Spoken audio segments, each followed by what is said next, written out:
عجوز بشعر أبيض وشارب خفيف وموقف ضعيف.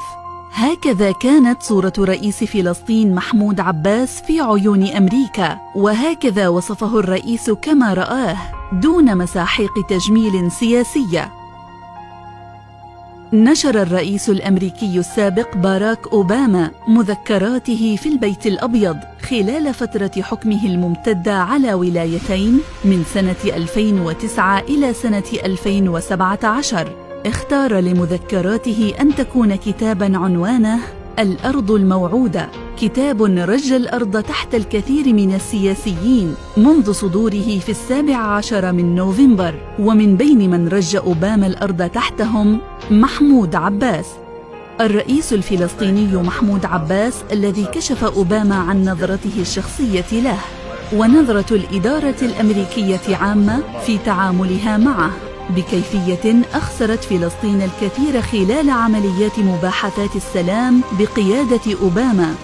ففي الوقت الذي كان فيه باراك أوباما يرى رئيس وزراء إسرائيل بنيامين نتنياهو الرجل الذكي والماكر والصعب والموهوب في التواصل باللغتين العبرية والإنجليزية كما وصفه حرفياً في كتابه. للأسف كان وصفه لمحمود عباس مخيباً للآمال. رجل بشعر أبيض وضعيف سياسياً منغلق، لا يعبر إلى حد كبير ويكتفي بالإيماءات، يقمع معارضيه ويخشى على مصالحه الشخصية أكثر من عملية السلام.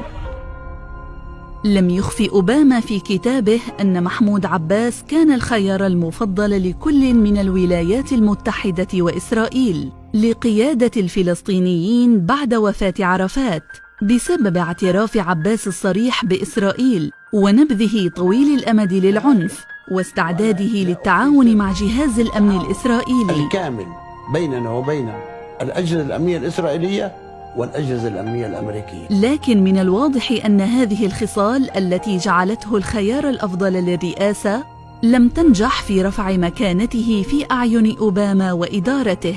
إدارة أوباما التي عادت للقيادة في أمريكا الآن بعد فوز جو بايدن تلميذ أوباما بالانتخابات الأمريكية الأخيرة، فكيف سيكون المصير لو كان بايدن يحمل نفس النظرة التي حملها أستاذه أوباما عن رئيس السلطة الفلسطينية؟